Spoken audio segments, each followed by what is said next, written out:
Chapter 12. Sallying Forth to Sarum. The 7th dark day of Edrin, 819. 49 days until Sown.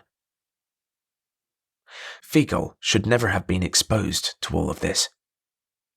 Once we reach the hill fort of Sarum, I must send him back to his parents. It's best for him, and I don't want my brother chasing me all over southern Brittany as I try to fulfill my quest. The Lundingen Road extends from Venta to the unending hills of the southern plains. Packed earth from wagon tracks makes up the meandering westward road. Lore says that the giants felled any number of trees from the Arden to create this expanse. There are no clouds in the sky, leaving us to the unrelenting warmth of Belenos. Each step is monotonously repeated over the rolling hills of grass. A lone merchant with a brightly dyed cart nearly overtakes us before we are even aware of him. For the life of me, I can't imagine how we didn't hear him coming. The curious man with a hooked nose makes a florid bow from his perch as his 2 sturdy ponies draw him down the road. The grey streaks in his otherwise jet-black hair leap out under the post-midday sun. "Greetings, noble Druid. Would you and your student like to take a load off your feet and join me?" His honest face and excessive gestures make me like him immediately. "Thank you, good merchant. Where are you headed?" He places his hand over the top of his eyes with an exaggerated gesture and faces behind him. He swings his head dramatically in the opposite direction to the road before him. "I'm headed westward, it would seem." I can't help but smile at his foolishness. "Then we will be happy to rest our weary feet." He leans down, and with a firm grip, he pulls me up onto the 2-man bench. Fiegel jumps into the back of the cart. The red and yellow dyed auroch hide stretches taut above it. The deep shadows obscure the man's wares. Fiegel makes his way through the barely visible crates and stuffed leather bags until he's right behind us. With a flick of his wrists, our benefactor asks his ponies to quicken their pace to a trot. In a nasally voice, he says, "My friends call me Blockstenius, and I am a friend to every honest traveller and trader." "Then you must have many travellers and few traders as friends," he chuckles good-naturedly. "I always ask about the roads and the cities they connect. I currently have the finest linen garments in all of Brittany with me from the Atrebates. So where might you be going to, and is there profit in me going there?" He reaches back next to Fiegel and hands me a fine linen robe. I inspect it closely. Mother made finer tunics, but my tired feet keep me from sharing the insight. "The Atrebates continue to ask when the Druids will return to their lands." "What?" "The Druids left for the west, and none have returned. The Widgester have begun to ferry more men to the eastern coast from the mainland, and your Druid folk have left the war chiefs to fight alone." "Never. The Druids are caretakers of all Brittany." "I mean no disrespect, but as I said, the Druids have been recalled to the sacred Isle of Inismona." "I have heard nothing of this. Surely there is an explanation." My head spins. Which is more concerning, that the Druids have left, or that this common trader knows that Nemeton Daiwalderer, our most sacred and secret site, is on Inismona? For now, the Widgester and the Sarum are fighting for control of Lundingen. Each maintains control of one shore of the great trading city. Unless one side foolishly decides to escalate the conflict by attacking rival trading ships, the sides will settle down to an uneasy truce again. When that time comes, they will begin taking more Atrebates and Silurian land. This is too strange to be believed, though I sense no falsehood in you. I must bring word of this to my master.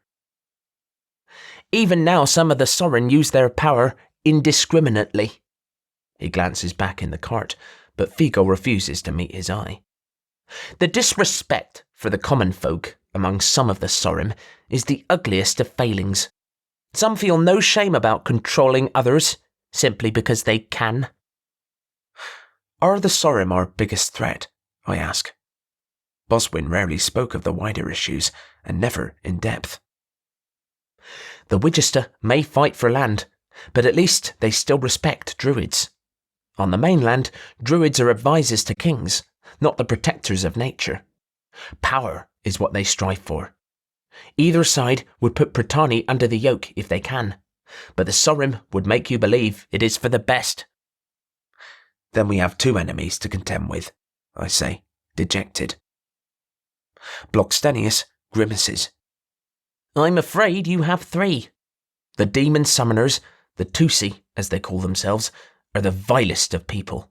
Their numbers are always small, since they fight amongst themselves for prestige and rank. They believe themselves greater than the common man, so they think it proper to enslave the weak. I have seen one demon duel, and I never wish to see another. He shudders at the recollection. Aye, the demon lords are hard for us to battle, since iron is anathema to us. Yet it is the weapon most deadly to demons. But in the time of Bodmin, all the tribes of Brittany united, and the demon summoners were driven from our land. Blockstenius nods. They were driven back, but they are still a menace that— Stop! Blockstenius roars. He lets the reins go slack. Did I offend? I ask, bewildered. Pardon me, I was focused elsewhere, he says, distracted. You are right to worry about the Sarum for now. The undisciplined can cause havoc.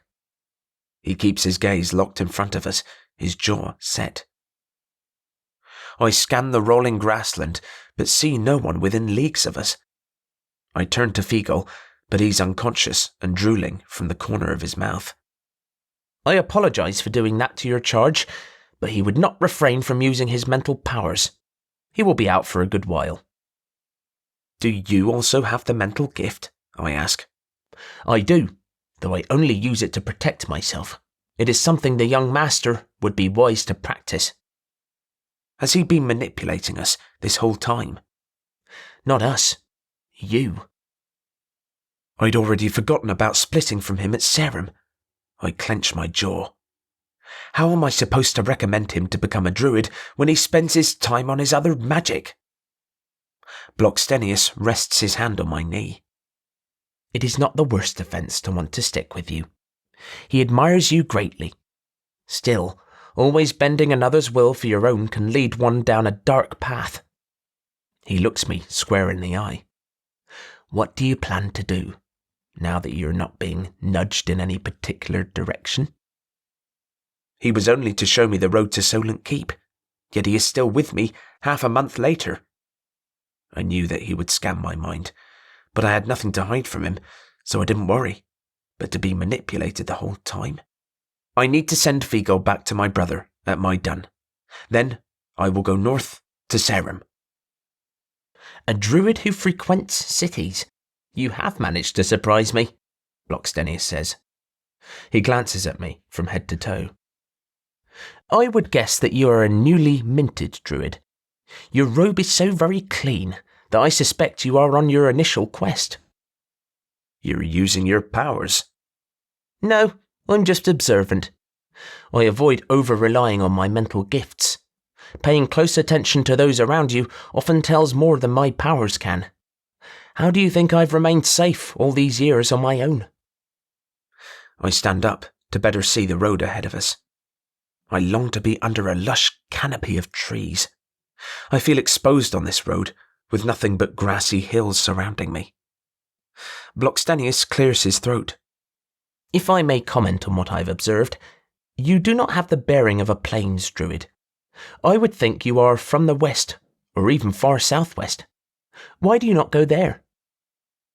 It is rare for me to trust someone so quickly, but I can detect no deception in this trader. The obsidian mage of Solent Keep has taken an interest in me. I'd rather have Sarum and its high walls between the Dark Lord and me. The Dark Lord, indeed. He scratches his beard. Why would Runir take an interest with a questing druid? Runir? You know the name of the Lord of Solent Keep? When you have travelled as long and as far as I have, you learn things that others would prefer you not know. There is a jagged tree line 2 hills in front of us. It can only mean that a river is present. The plains are too dry for trees otherwise. Is that Sarum up ahead? I point to an unnaturally flat-topped hill to the north. It is. If memory serves, we will need to pass the Solent Sarum Road. About a league farther, we'll leave the road and ford the river at the shallows. No one maintains the Solent Sarum Bridge any longer. Are you sure about the bridge? I am. And even if it was only in need of minor repair, you Druids still forego the use of iron, yes? Yes. He looks back at the sleeping Feagle. Then these old bones would be stuck doing most of the work. That doesn't hold much appeal for me. The grass is trampled as we reach the ford. The muddy slope makes the horses nervous. I am forced to lead the horses at a gentle walk. If there is this much movement, you would think someone would fix the bridge. The bank is not far from becoming a muddy disaster, I say. Yes, it does seem as if there has been a large uptick in travel between the two cities. His voice trails off, and he tries to make sense of what he sees. Grammy, look at the tracks in the mud. What do you see? I walk along the muddy slope on our side of the river. I see feet, both man and horse, mostly going north. I don't see any cart tracks, though. Traders always have carts. Blockstenius squints at the evening sun. We could push on to Sarum before nightfall, but I think it better to camp off the road for the night and see what the morning brings. Let's ford the river and make our camp in the woods a bit. Feagle wakes after the camp is set up and our dinner prepared. A touch groggy, perhaps, but otherwise he looks fine. Grammy will be departing us for Sarum in the morning. What are your plans? Blockstenius asks. I'm staying with my family. Feagle moves next to me at the fire. Blockstenius lets the declaration go unchallenged. This is my quest, Feagle, I say softly. Your part was essential to my success, but it is over. No, you can't mean that, he sputters. Who will protect you from mental attacks? His eyes dart over to Blockstenius and back. I mean to go north and speak with my brethren about what we learned of Solent Keep. You were only to show me the road to that city, after all. Your father will never forget this. But I want to become a druid, not a blacksmith. Blockstenius stares off in the distance, feigning disinterest. Feagle, will you help me collect the skins and refill them with fresh water? I ask. Once we are out of earshot, Feagle tries a different approach. Uncle, he is a very powerful mage. If I were to leave you, he could mess with your thoughts at will. Like you have been doing this whole trip? That was different. We're family. I was only doing it because I knew you would need my help. Maybe one of us believes that. Feagle, I am going north tomorrow, and you and Blockstenius are going west. If you stay with him, he will take you to the heart of the Druid land. I put up a finger to stop his protests before they start. I am going north, away from anyone who might tamper with my thoughts. He turns away from my gaze. Then tell me how I can become a druid. I will see if our friend is willing to take you to Lord Boswin or Lord Caradoc. Tell them of your desire and tell them of your other gift. They are druid lords. Do not try to use your power to influence them. If you're caught, I honestly do not know how far their anger would go. I can give you no more guidance than that. I'm worried for you. If I am unable to take care of myself by now, it's better that my essence leaves the world for a time and tries again in a future body. He stomps off back to camp. At least he knows when to stop arguing.